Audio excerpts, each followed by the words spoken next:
नमस्कार दोस्तों, मेरा नाम है शशिकांत पंडित और आप देख रहे हैं मूनस्टोन क्लासेस। तो इस पर्टिकुलर वीडियो में हम लोग सीबीएसई क्लास 10 की सोशल साइंस का रिवीजन सीरीज स्टार्ट कर रहे हैं। ठीक है, तो इसमें जिस तरह से आपके बोर्ड एग्जाम में क्वेश्चन पेपर आएंगे उसी फॉर्मेट में हम लोग भी रिवीजन सीरीज को कंडक्ट करेंगे। ठीक है, तो ये जो रिवीजन सीरीज है सोशल साइंस की, ये पहला वीडियो है।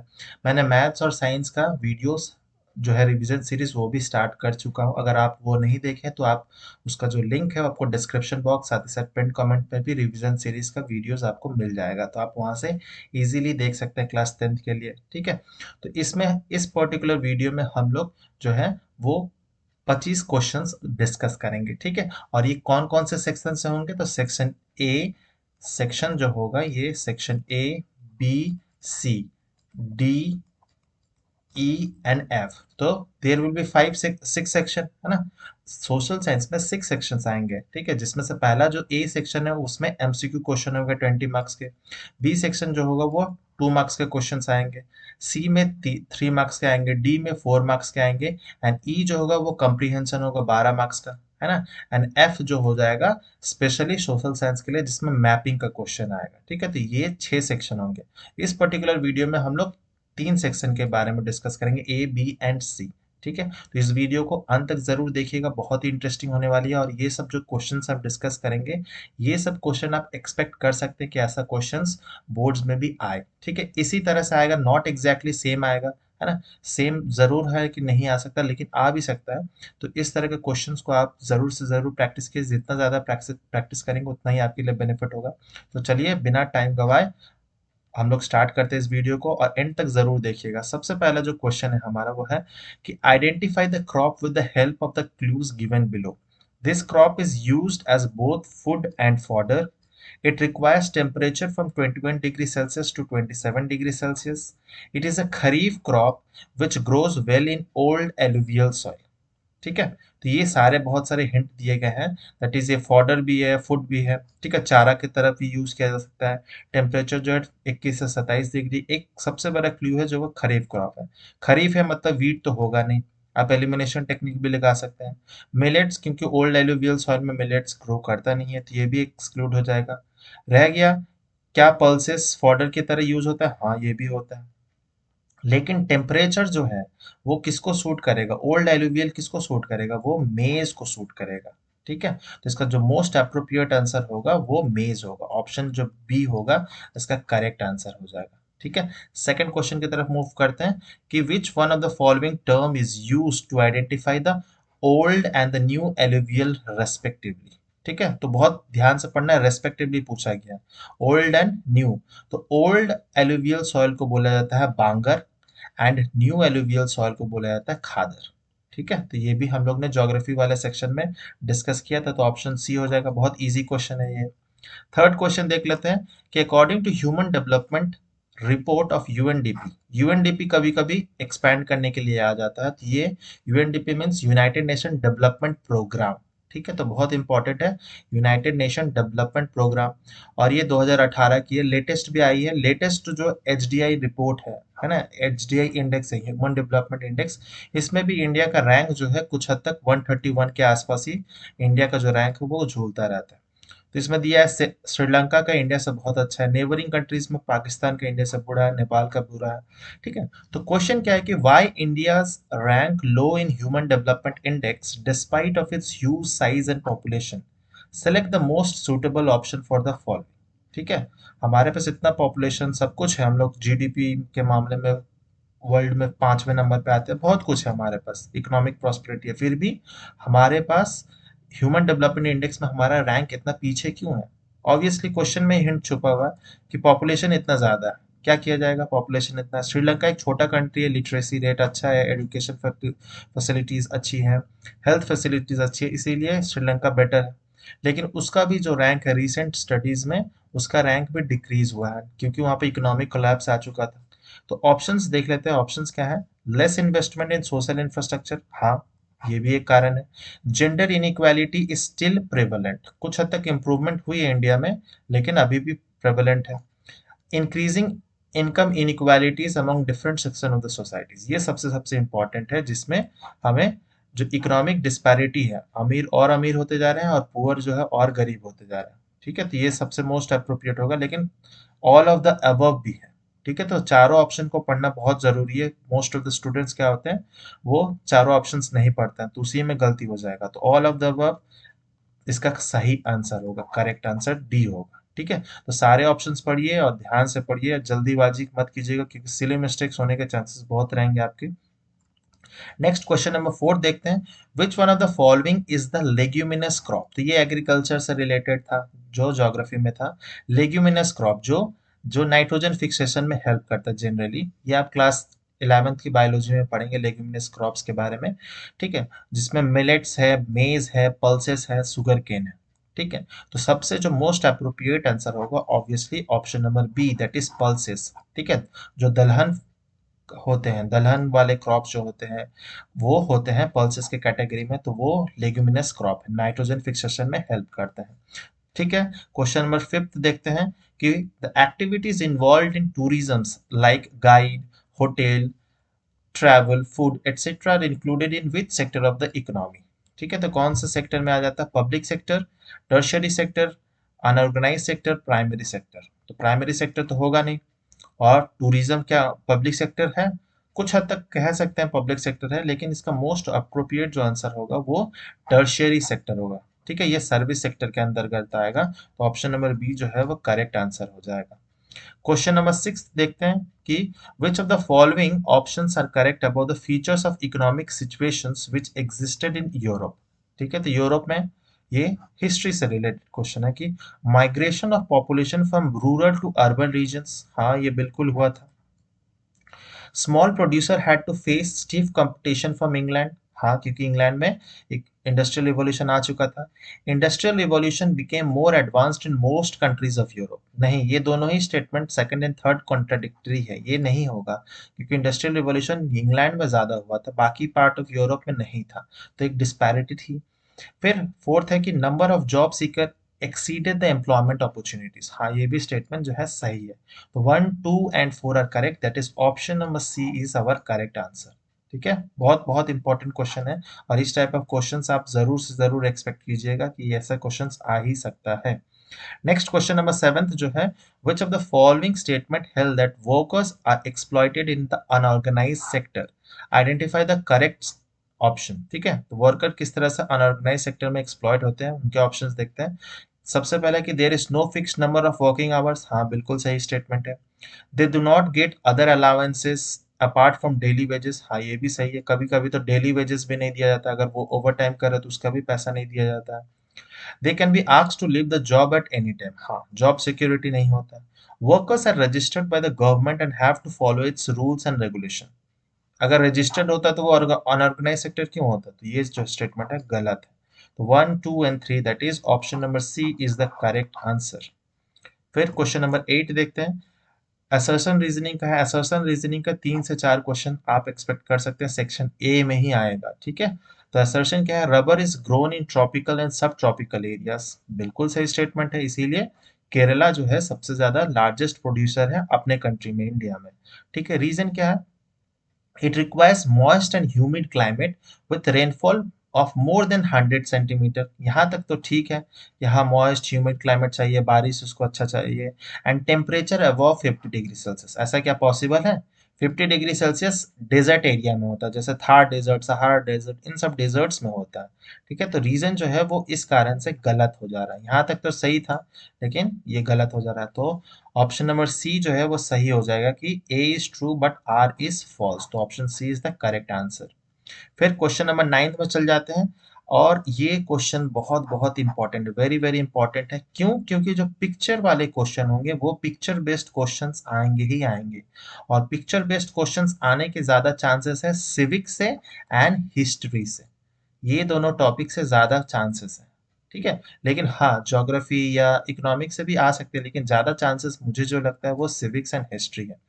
तो अगर आप कभी बोर हो जाते हैं चैप्टर पढ़ते पढ़ते, तो जो फोटोज है, सारे ही फोटोज को ध्यान से पढ़ लीजिएगा, समझ लीजिएगा, क्योंकि उससे क्वेश्चंस आएंगे ही आएंगे, चाहे वो कंप्रीहेंशन में हो या एमसीक्यू में हो, किसी ना किसी फॉर्म में पिक्चर बेस्ड क्वेश्चंस आएंगे ही आएंगे, तो बहुत इंपॉर्टेंट रहेगा। तो ये सिविक्स का सेकंड चैप्टर से है। Coalition government is formed by two or more political parties, which of the following options best signifies this image related to the coalition. ठीक है, तो गठबंधन की सरकार जैसे इंडिया में था, इंडिया, INDIA, जो कि लगभग टूट ही गया है। ऑप्शंस देख लेते हैं, तो collision government is a new form of government in India, नहीं, ऐसा कुछ नहीं है। The ruling party and the opposition party form the coalition government, ये तो पॉसिबल ही नहीं है ना। रूलिंग एंड अपोजिशन पार्टी कैसे हो सकते हैं? क्या सिक्के के दोनों हेड एंड टेल से एक होते हो सकते हैं? नहीं हो सकते। फिर ऑप्शन सी है, in the coalition government the leader decides every rule, हाँ ये स्टेटमेंट सही लग रहा है, लेकिन ऑप्शन डी देख लेते हैं, the leader of the coalition keeps the partner of the government satisfied. लेकिन ये अगर पिक्चर नहीं दिया होता तब ये स्टेटमेंट भले सही हो सकता था, लेकिन क्योंकि पिक्चर दिया हुआ है और पिक्चर में साफ नजर आ रहा है जो लीडर है वो बहुत ज्यादा पावरफुल होता है। ठीक है, तो इसीलिए ऑप्शन सी जो है इसका करेक्ट आंसर होगा। अगर इस फोटो को देखेंगे तो ऑप्शन सी जो होगा वो करेक्ट आंसर हो जाएगा। वेरी वेरी इंपॉर्टेंट क्वेश्चन था ये। नेक्स्ट क्वेश्चन नंबर 10th देखते हैं कि the secondary sector also known as the industrial sector, या फिर इसको मैन्युफैक्चरिंग सेक्टर भी कहते हैं, which involves production and manufacturing of goods using raw materials obtained from the primary sector. This sector includes industries that are engaged in transformation of raw material into finished products such as construction, manufacturing, electricity generation. Which among the following is the feature of secondary sector? ठीक है, तो ये बहुत lengthy question लग रहा है, लेकिन बहुत ही आसान क्वेश्चन, जब ऑप्शन देखेंगे तो आपको बहुत आसान लगेगा। It covers activity in which tertiary goods are used to produce some other commodities, तो ये तो होगा ही नहीं। टर्शरी गुड्स, टर्शरी गुड्स और तो होगा ही नहीं। अगर प्राइमरी गुड्स होता तब ये स्टेटमेंट भले सही होता, तो ये स्टेटमेंट गलत है। This sector include services as manufacturing, construction, gas, वर्च, इलेक्ट्रिसिटी सप्लाई एक्सेट्रा, हाँ ये स्टेटमेंट सही है। It produces more than the total countries output, ये तो पॉसिबल ही नहीं है, इम्पॉसिबल टास्क हो गया। The employees of this sector are more than half of the working population, तो ये भी नहीं है। हाँ कुछ परसेंटेज है, लेकिन इंडिया में हाफ ऑफ द से ज्यादा तो है नहीं, ऐसा हो ही नहीं सकता। तो ऑप्शन डी भी गलत है, ऑप्शन नंबर बी जो है वो करेक्ट होगा। ठीक है, सिर्फ यही करेक्ट है, बाकी सब रॉन्ग है। फिर क्वेश्चन नंबर 11 में मूव करते हैं कि which among the following claimed that true German culture was discovered among the common people। ठीक है, तो ऑप्शन क्या है? Louis Philippe, Johann Gottfried Herder, Karol Kapinski and Karol Karl Welcker. ठीक है, तो ये कौन सा सही स्टेटमेंट होगा? तो ट्रू जर्मन कल्चर, तो ये जर्मनी में जो रोमांटिसिज्म की बात की जा रही थी, जो फोक टेल्स, बैलड्स गाए जा रहे थे, पोएट्री, इन सब से रिलेटेड, तो उसमें सब सही आंसर कौन होगा? तो जोहान गॉटफ्रेड हर्डर, ये ऑप्शन नंबर बी जो होगा वो सही होगा, क्योंकि ये जर्मन एक फिलोसोफर थे, थिंकर थे। ठीक है, तो ऐसे क्वेश्चंस भी आप एक्सपेक्ट करेंगे, बहुत इंपॉर्टेंट रहेंगे। मैं जो जो क्वेश्चन बता रहा हूँ इस टाइप ऑफ क्वेश्चंस आप जरूर से जरूर प्रैक्टिस कीजिए। क्वेश्चन नंबर 12 देख लेते हैं कि identify the correct statement about the civil wars of the civil war of Sri Lanka. ठीक है, तो श्रीलंका वाला केस है। स्टेटमेंट वन क्या है कि Sri Lankan Tamils cause struggles because there demands of autonomous state was disapproved. हाँ, श्रीलंकन तमिल्स का एक डिमांड था तमिल एलम बनाना, तमिल एलम श्रीलंका में। ठीक है, स्टेटमेंट टू क्या है? It cost a lot of bloodshed among the civilians and military, ये बिल्कुल स्टेटमेंट सही है। सिविलियंस एंड मिलिट्री के बीच में बहुत सारा ब्लडशेड हुआ था। अगर इससे रिलेटेड आपको अगर इंटरेस्टेड है तो इससे रिलेटेड एक मूवी है मद्रास कैफे, आप वो देख सकते हैं, जॉन अब्राहम की। ये बहुत अच्छी मूवी है जिसमें आपको इस सिविल वॉर की जो सिचुएशन थी श्रीलंका की उसके बारे में कुछ हद तक आपको जानकारी मिल जाएगी, और राजीव गांधी का किस तरह से असैसिनेशन हुआ था उसके बारे में भी जान सकते हैं। तो आप देख सकते हैं, लेकिन एग्जाम के बाद जरूर देखिएगा, अभी मत देखिए। सेक्शन 3 क्या है? इट एंडेड इन 2009, हाँ ये बहुत रिसेंट में ही खत्म हुआ है, जो LTT, एलम, टाइगर एलम, ये सब की जो बात है। इट वॉज स्टेटमेंट 4 है कि it was fought between Sri Lankan Muslim Tamils and Buddhist Sinhalese, तो मुस्लिम तमिल्स नहीं होंगे, ये हिंदू तमिल्स होंगे। ठीक है, एंड बुद्धिस्ट सिन्हाला, तो ये तो सही है, लेकिन मुस्लिम तमिल्स नहीं होगा, तो ऑप्शन 4 गलत हो जा रहा है। तो एलिमिनेशन टेक्निक से सी तो होगा नहीं, बच रहा है क्या? 1, 2 and 3, that is option number D is the correct answer. ठीक है, नेक्स्ट क्वेश्चन नंबर 13 देखते हैं। Which of the following two ports grew after European companies gained power in trade. ठीक है, यूरोपियन कंपनीज कौन कौन से हैं? तो ये सूरत एंड हुगली, तो सूरत सबसे पहले हुआ था, ठीक है। Madras and Masulipatnam, Bombay and Calcutta, Kandla and Visakhapatnam. तो ये बहुत ध्यान से पढ़ना होगा, ठीक है। बहुत लोग सूरत हुगली करके आ जाएंगे, लेकिन इसका सही आंसर जो होगा वो होगा Bombay and Calcutta. Option C is the correct answer, ठीक है। नेक्स्ट क्वेश्चन नंबर 14 देखते हैं। फिल इन द ब्लैंक्स जो है, इश्यूज क्या है और लॉ मेकर। अगर कंप्यूटर सॉफ्टवेयर टेक्नोलॉजी के से रिलेटेड देखा जाए तो यूनियन गवर्नमेंट का उसमें लॉ बनाती है ना। जो कंप्यूटर सॉफ्टवेयर हो गया, जो नए नए टेक्नोलॉजीज आ रही है, आर्टिफिशियल इंटेलिजेंस, वो सब यूनियन गवर्नमेंट के अंतर्गत ही आते हैं।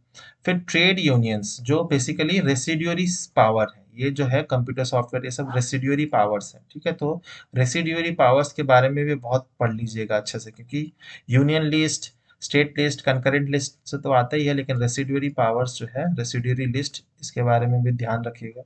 ट्रेड यूनियंस किसके अंतर्गत आएगा? स्टेट गवर्नमेंट, यूनियन गवर्नमेंट, या दोनों ही नहीं? तो दोनों ही नहीं तो ऐसा तो हो ही नहीं सकता, सेक्शन ऑप्शन डी तो हट जाएगा। ये दोनों ही ट्रेड यूनियन जो है स्टेट गवर्नमेंट और यूनियन गवर्नमेंट के दोनों के बीच में, दोनों में ही आता है, तो ऑप्शन सी जो है वो करेक्ट आंसर हो जाएगा, ठीक है। ये कंकरेंट लिस्ट के अंदर आएगा, कंकरेंट लिस्ट के अंदर आएगा ट्रेड यूनियन, ठीक है। नेक्स्ट क्वेश्चन नंबर 15 देखते हैं। Arrange the following events in chronological order. हाँ, बहुत इंपॉर्टेंट है, बहुत बहुत इंपॉर्टेंट है। तो सबसे पहले क्या हुआ है? First spinning and wheeling mill of Madras began production. First jute mill comes up in Bengal. James Watt patents the steam engine. Earliest factory started in England. तो ये कुछ क्वेश्चन जो है काफी टफ है, क्योंकि ये जो क्वेश्चन है वो दो तीन चैप्टर्स को मिलाकर बनाया गया है, ठीक है। तो ऐसा क्वेश्चंस बहुत टफ हो जाएंगे, इसीलिए हर चैप्टर्स को पढ़ना समझना बहुत जरूरी है। और इसका क्रोनोलॉजिकल ऑर्डर जो होगा, सबसे पहला जो होगा earliest factory started in England, ठीक है। तो ये सबसे पहला होगा, ठीक है। फिर जेम्स वॉट ने पेटेंट किया स्टीम इंजन, ठीक है। डेट याद रखना उतना इंपॉर्टेंट नहीं है, लेकिन अगर डेट ही याद नहीं रहेगा तो आप इसको क्रोनोलॉजिकल ऑर्डर कैसे करेंगे, है ना। तो बहुत टीचर्स बोलते हैं कि डेट याद रखना उतना इंपॉर्टेंट नहीं है, मैं मानता हूँ, लेकिन अगर आप याद कर सकते हो तो बहुत अच्छा रहेगा, आपको कोई कंफ्यूजन नहीं होगा। नहीं तो जो ऑप्शंस दिए गए ना, इसमें आप कंफ्यूज हो जाएंगे। फिर सेकंड क्या होगा? थर्ड जो होगा वो होगा first jute mill comes up in Bengal, तो ये होगा। फिर लास्ट जो बच गया ऑप्शन वन, 4 3 2 1, तो ऑप्शन नंबर सी जो है उसका करेक्ट आंसर हो जाएगा, ठीक है। तो बहुत बहुत बहुत इंपॉर्टेंट क्वेश्चन है, क्रोनोलॉजिकल ऑर्डर से रिलेटेड भी क्वेश्चन आ सकता है और ये काफी टफ रहने वाला है। फिर क्वेश्चन नंबर 16 देखते हैं कि Vienna congress was convened in 1850 for what purpose, ठीक है।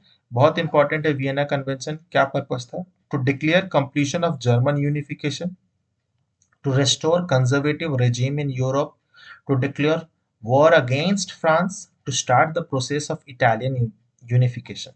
तो इसका सही आंसर क्या होगा? तो इसका सही आंसर होगा option number B, that is to restore conservative regime in Europe, ठीक है। तो ये कंजर्वेटिव रेजीम्स को फिर से रिस्टोर करना चाहते थे, बोर्बन डायनेस्टी, इन सब के बारे में हम लोग ने चैप्टर से पढ़ा रहा था, डिस्कस किया था। अगर आप नहीं देखे हैं तो मेरे जो वीडियोस है आप देख सकते हैं, बहुत छोटे छोटे बड़े वीडियोस नहीं है, आप आराम से देख सकते हैं। एग्जाम से पहले सारा कंसेप्ट आपको क्लियर हो जाएगा। अगर देखना चाहते हैं तो उसका जो लिंक है आपको डिस्क्रिप्शन बॉक्स में और पिन कमेंट में भी प्लेलिस्ट का ऑप्शन आपको मिल जाएंगे, वहां से आराम से देख सकते हैं, बहुत इंपॉर्टेंट रहेगा आपके लिए। फिर क्वेश्चन नंबर 17 देखते हैं कि consider the following statement on the practice of federalism in India, identify those which hold true for decentralization after 1992, ठीक है। तो आपने पढ़ा ही होगा कि डिसेंट्रलाइजेशन हुआ था आफ्टर 1992 में, है ना, जिसमें पावर जो है वो बांट दी गई थी, जिसमें 3 tyre level of power sharing की बात की गई थी। एक होता है सेंट्रल लेवल पे, यूनियन लेवल पे, और दूसरा है स्टेट लेवल पे, और तीसरा है पंचायत लेवल पे, ठीक है। पंचायती राज इंस्टीट्यूशंस की बात की गई थी। तो इसमें से कौन सा सही है? Local government did not have any power और रिसोर्सेज ऑफ देयर ओन। तो ये पूछा गया आफ्टर 1992, 1992 के बाद तो पावर मिल गया था, लेकिन अगर बिफोर पूछा जाता तो ये स्टेटमेंट सही होता है, ठीक है। तो ये स्टेटमेंट क्या है? गलत हो जाएगा, ठीक है। तो वन गलत है, मतलब ऑप्शन आप एलिमिनेट कर सकते हैं कि सी भी गलत होगा और बी भी गलत होगा। बचा क्या? 2 3 एंड 2 4, 2 3 एंड 2 4, मतलब ऑप्शन 2 तो सही होगा ही होगा। अब 3 और 4 में से चूज करना है। इस तरह से भी आप, अगर टाइम कम है तो इस तरह से भी एलिमिनेशन टेक्निक यूज कर सकते हैं। सेकंड जो है, it became constitutionally mandatory to hold regular elections to local governmental bodies. यह बिल्कुल सही है, 5 साल में हर बार कराना जरूरी है, कंपलसरी है। ठीक है। The state government are required to share some powers and revenue with the local government bodies। हाँ, ये भी सही है। ठीक है। तो सेल्फ गवर्नमेंट या फिर जो पंचायती राज इंस्टीट्यूशन, उसको पैसा देना जरूरी है from the state government. No seats are reserve in the elected bodies of schedule caste, schedule tribes and other backward classes. ये गलत है। रिजर्वेशन है शेड्यूल कास्ट, शेड्यूल ट्राइब्स के लिए, एंड इवन वेमेन का भी रिजर्वेशन है। 50% तो वेमेन का ही रिजर्वेशन है बहुत सारे स्टेट्स में। तो 2 एंड 3 ऑप्शन ए जो है उसका करेक्ट आंसर हो जाएगा। ठीक है। फिर क्वेश्चन नंबर 18 पे चलते हैं। The sum total of the total production of all goods and services in the three sectors are combinedly called what? NDP, GNI, GDP, NI। ठीक है। तो इसका सही आंसर क्या होगा? आपने ऑब्वियसली जीडीपी के बारे में पढ़ा होगा, तो इसका जो होगा सही आंसर जीडीपी। जीडीपी का अगर आपको फॉर्मूला पता नहीं है तो आप इस तरह से भी कर सकते हैं। GDP means what? सी। ठीक है। C means what? कंजम्पशन। ठीक है। फिर आई, आई मीन्स इन्वेस्टमेंट। ठीक है। जी मीन्स क्या होगा? गवर्नमेंट की स्पेंडिंग कितना है, और प्लस नेट एक्सपोर्ट। ठीक है। तो ये फॉर्मूला हो जाता है जीडीपी का। तो वैसे तो फॉर्मूला जीडीपी निकालने के लिए बहुत सारे अलग अलग फॉर्मूला है, हायर क्लासेस में पढ़ेंगे, लेकिन जीडीपी जो है वो है consumption plus investment, government spending और नेट एक्सपोर्ट। नेट एक्सपोर्ट मतलब आपका जो इंपोर्ट और एक्सपोर्ट किया उसका जो बैलेंस बचता है उसी को नेट एक्सपोर्ट बोलते हैं। ऑप्शन सी जो हो जाएगा वो करेक्ट आंसर हो जाएगा। फिर क्वेश्चन नंबर 19 की तरफ मूव करें तो identify the power sharing system with the help of the following information. ठीक है। तो पावर शेयरिंग से ये चैप्टर से है कि power is shared among different organs of the government. ठीक है। All the organs of the government are placed at the same level. Same level पे है मतलब सेम लेवल पे है। ठीक है। It specifies the concept of checks and balance, और एक दूसरे को ये चेक्स एंड बैलेंस करते हैं। जैसे हमारे केस में क्या है? The legislative, executive and judiciary, है ना।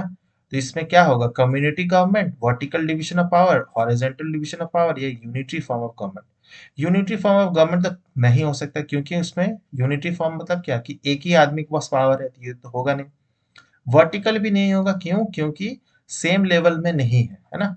सेम लेवल पूछा गया तो सेम लेवल वर्टिकल में नहीं होगा। कम्युनिटी गवर्नमेंट में चेक्स एंड बैलेंसेस ऐसा नहीं होता है।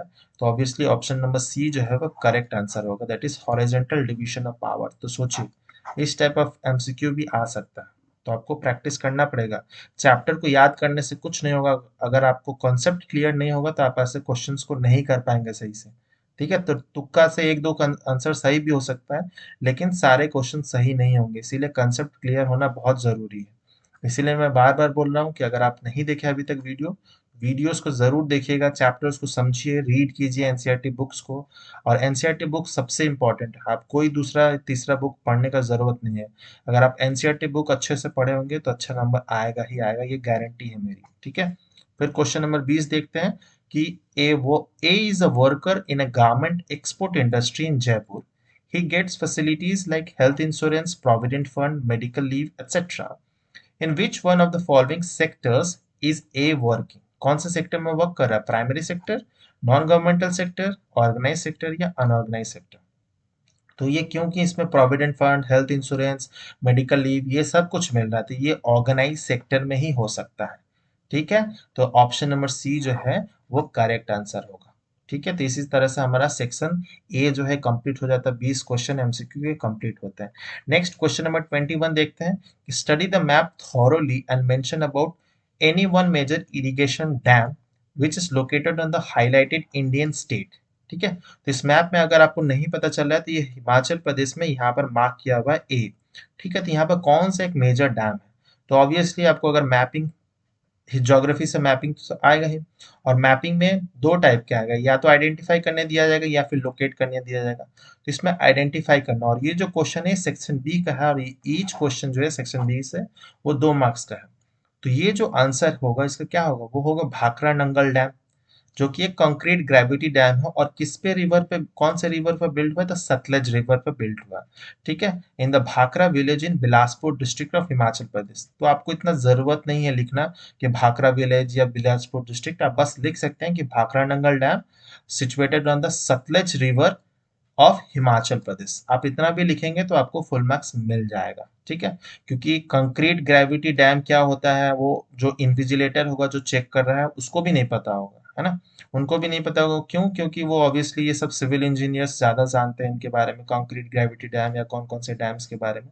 और ये जो कौन कौन सा डिस्ट्रिक्ट है ये कभी नहीं पूछेगा। ठीक है, इतना डिटेल में नहीं पूछेगा। तो बस आपको इतना जानना है कि भाखड़ा नंगल डैम है, सतलज रिवर है और हिमाचल प्रदेश है, बस इतना पता होना चाहिए। सेक्शन क्वेश्चन नंबर 22 देखते हैं। तो ये और वाला क्वेश्चन है। ठीक है, आप इसमें से कोई एक करना है। How the Rowlatt act affected the national movement and explain the role of Ambedkar in uplifting the Dalit of the depressed classes. तो बहुत सारे ऐसे स्टूडेंट होते हैं जो ये दोनों ही, अगर दोनों ही आंसर आता है आपको तो दोनों ही अटेम्प्ट कर देते हैं, सोचते हैं कि मार्क्स मिल जाएगा, नहीं मिलेगा। ठीक है, अगर आप पहला क्वेश्चन अटेम्प्ट कर रहे हैं और दूसरा भी अटेम्प्ट कर रहे हैं तो जो चेक होगा वो पहला वाला ही होगा, चाहे आप गलत लिखो या कुछ भी लिखो, पहला क्वेश्चन ही होगा, इसको चेक नहीं किया जाएगा। ठीक है, तो ये मत रखिएगा कि दोनों ही करना है, इसमें से कोई एक करना है, जो भी जिसमें भी आप ज्यादा कॉन्फिडेंट हो वही अटेम्प्ट कीजिए, बाकी पूरा करने का जरूरत नहीं है, टाइम वेस्टेज होगा बेकार का, है ना। तो इसमें से सबसे पहले देख लेते हैं आंसर रोलैक्ट एक्ट के बारे में। तो रोलैक्ट एक्ट पता ही है, affected the national movement as Indian disapproved this, है ना। रोलैक्ट एक्ट जिसमें ये था कि किसी को भी विदाउट एनी वारंट प्रिजन में बंद किया जा सकता है, कोई वारंट की जरूरत नहीं है, कुछ सर्च वो कुछ भी नहीं है। जो ये इंडियंस थे उनको बहुत ज्यादा इससे प्रॉब्लम था। और इसके इम्पैक्ट क्या हुआ, तो rallies were organised in various cities, worker went to strike in railway workshop and shops were closed down. ठीक है, तो ये होने लगा था रोलैक्ट एक्ट के बाद में। And British administration suppressed the nationalist, as a result local leaders were picketed from Amritsar and from Amritsar, है ना। और अमृतसर में जो लोकल लीडर्स हुआ करते थे उनको भी उठा लिया गया था बाय द ब्रिटिश एडमिनिस्ट्रेशन, क्योंकि ये लोग क्या धरना दे रहे थे। और महात्मा गांधी जी को एंटर करने से बैन कर दिया गया था, ठीक है, दिल्ली में। तो ये सब हुए थे फ्रॉम द रोलैक्ट एक्ट। ठीक है, तो 2 मार्क्स के ऐसे बस आपको 2 पॉइंट्स लिखने हैं। और कोशिश कीजिएगा जब भी आप आंसर लिख रहे हो, चाहे साइंस हो या कोई भी सब्जेक्ट हो, एक्सेप्ट लैंग्वेज सब्जेक्ट जैसे इंग्लिश हो गया या हिंदी हो गया, हिंदी बंगाली जो भी है, तो उसमें आपको पॉइंट्स में लिखना बहुत जरूरी है। पॉइंट्स में जितना लिखेंगे उतना ज्यादा अच्छा होगा, आपको मार्क्स फेच करने में आसानी होगी। ठीक है, पैराग्राफ मत लिखिएगा, वो आप लिटरेचर सब्जेक्ट्स में लिख सकते हैं, लेकिन इन सब सब्जेक्ट्स में आपको पॉइंट में ही लिखना है। ठीक है, नेक्स्ट क्वेश्चन, नेक्स्ट जो है वो क्या है, अंबेडकर का क्या रोल रहा है दलित एंड डिप्रेस्ड क्लासेस को अपलिफ्ट करने में। तो सबसे पहले तो डॉक्टर बी आर अम्बेडकर ने एक्टिव पॉलिटिक्स 1930 में ज्वाइन कर ली थी। ये डबल पीएचडी होल्डर है और ऐसे ऐसे कॉलेज नहीं, लंदन स्कूल ऑफ इकोनॉमिक्स वहां से पढ़े हुए हैं, बहुत पढ़े लिखे हैं। और ये क्योंकि खुद ही एक दलित कम्युनिटी से बिलोंग करते थे, है ना। तो doctor B R Ambedkar joined active politics in 1930 and organized depressed classes association to uplift the Dalits। इनका ये योगदान है। फिर he demanded separate electorate for Dalits and reservation of seat in educational institution for them.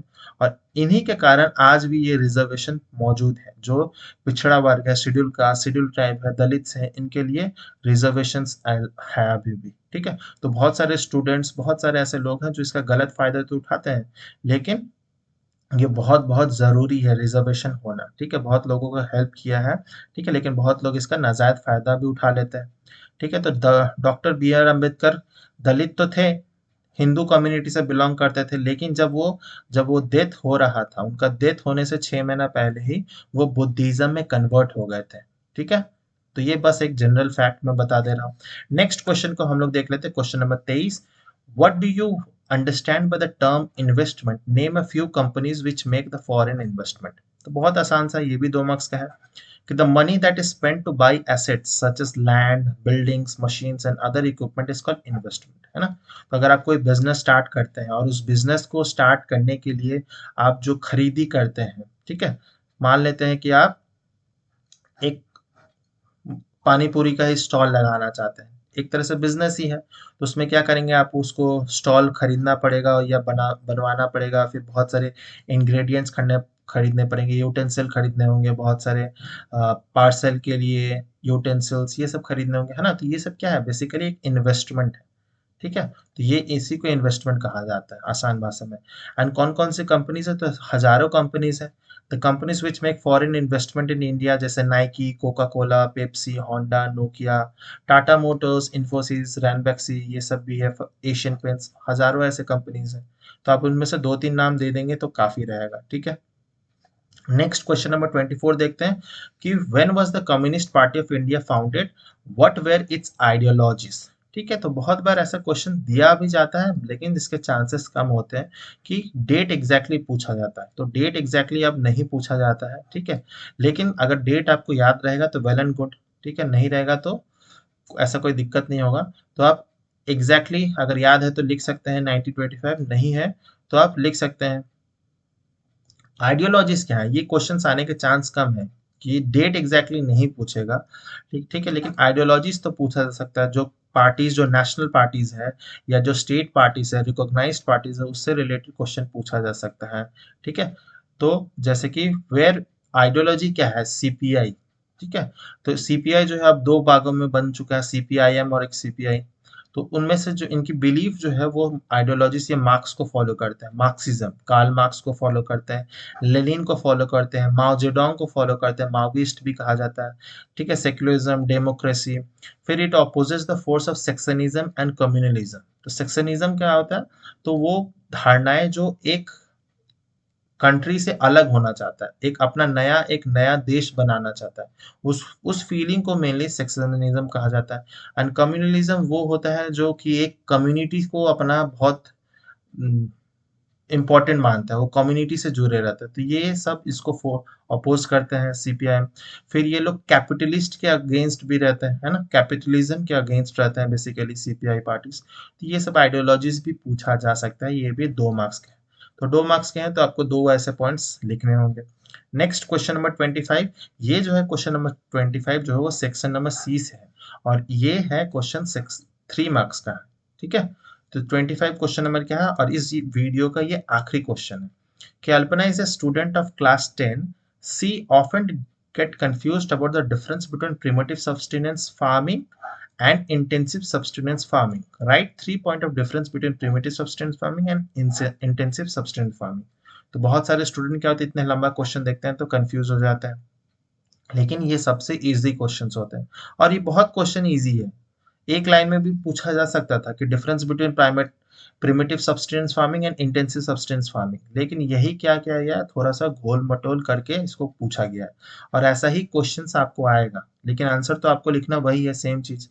तो 3 पॉइंट्स क्या क्या है वो हम लोग देख लेते हैं। तो primitive substance farming, this type of farming is done on very small patches of land, ठीक है, कम एरिया में होता है। और इंटेंसिव सब्सटेंस फार्मिंग जो है वो बहुत बड़े एरिया में होता है बेसिकली, ठीक है। इंटेंसिव जो है primitive substance farming, it is a type of farming that is primitive tools, hoe, digging sticks are used for cultivations, primitive tools जो हल होते थे उससे जोता जाता था, ठीक है। और इंटेंसिव सब्सटेंस फार्मिंग में क्या है, तो modern agriculture inputs like chemical fertiliser, HYV seeds, high yielding variety seeds, machines, tractor, threshers, ये सब का यूज किया जाता है। फिर प्रिमिटिव सब्सटेंस फार्मिंग में यह है कि this agriculture is dependent on rainfall, natural fertility of the soil, ठीक है। तो ये भगवान भरोसे पे है। बट इसमें क्या है, इरिगेशन के लिए ट्यूबवेल्स, कैनल सिस्टम होते हैं, सॉइल फर्टिलिटी को एनहांस करने के लिए बहुत सारे फर्टिलाइजर वगैरह है, ठीक है। तो ये सारे ऑप्शंस रहते हैं, तो ये तीनों ही ऐसे करके। और जब भी डिफरेंस वाले क्वेश्चंस आएंगे तो आपको ऐसे बॉक्स बना के, कॉलम बना के लिखना बहुत जरूरी है, ठीक है। तो ज्यादा आपको इजी रहेगा, और जो चेक कर रहा है कॉपी उसके लिए भी आसान होगा आपको मार्क्स एलोकेट करने के लिए, ठीक है। तो आप इस तरह से अपने कॉपी को लिखिए ताकि जो टीचर जो भी चेक करे उसके लिए आसानी हो। हैंडराइटिंग आपको अच्छा लिखना होगा, ठीक है, और साफ सुथरा गैप दे के लिखिए, छोटा छोटा मत लिखिए। ये सबसे आपको इजीली मार्क्स मिल सकता है। नेक्स्ट जो वीडियो होगा उस पार्ट सेकंड वीडियो में हम लोग बाकी के जो क्वेश्चंस हैं उसको हम लोग डिस्कस कर लेंगे। उम्मीद करता हूँ कि इस वीडियो से बहुत कुछ सीखने समझने मिला होगा। अगर अच्छा लगा वीडियो तो लाइक कीजिएगा, कमेंट कीजिएगा, एंड कोई अगर सजेशंस हो, कुछ भी हो, आप कमेंट सेक्शन में डाउट पूछ सकते हैं। शेयर एंड सब्सक्राइब नहीं किया तो सब्सक्राइब जरूर कर दीजिएगा, और नोटिफिकेशन पाने के लिए टाइमली आप बेल आइकन को जरूर हिट कर दीजिएगा। मिलते हैं नेक्स्ट पार्ट में। टिल देन बाय बाय, जय हिंद।